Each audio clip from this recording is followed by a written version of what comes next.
Assalomu alaykum YouTube kanalımıza abunachilari. Navbatdagi Uston ukamiz o'zlarimizning Bog'ot tumanida bo'ldi. Shu xonadonimizda shunday oshxona mebellarni ishlab berdik. Bu oshxona mebelni ko'rishingiz mumkin. Hammasi bir xil svetda bo'ldi. Seri svetda ishlab berdik. Yaxshi akrillardan qo'yib berdik. Qo'ygan mexanizmlarga kelsak, yaxshi materiallardan, Eron stollaridan qo'yib berdik. Mexanizmlarga kelsak, tandem bo'ladi, skritni mexanizm.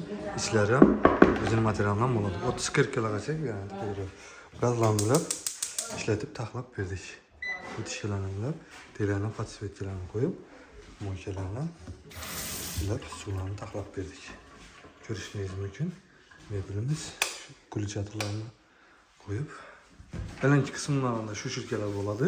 100% puxa plastik, ko'rishingiz mumkin. Ishlari bilan birga mexanizmlar dovutchik bo'ladi. Mebelimiz shu variantda bo'lib chiqdi. Kimga shunday mebellar kerak bo'lsa, o'zlarimizga murojaat etaverasizlar. Telefon raqamlarida, kommentariy, описаниеda qoldiraman. Bemalol telefon zakaz berishingiz mumkin.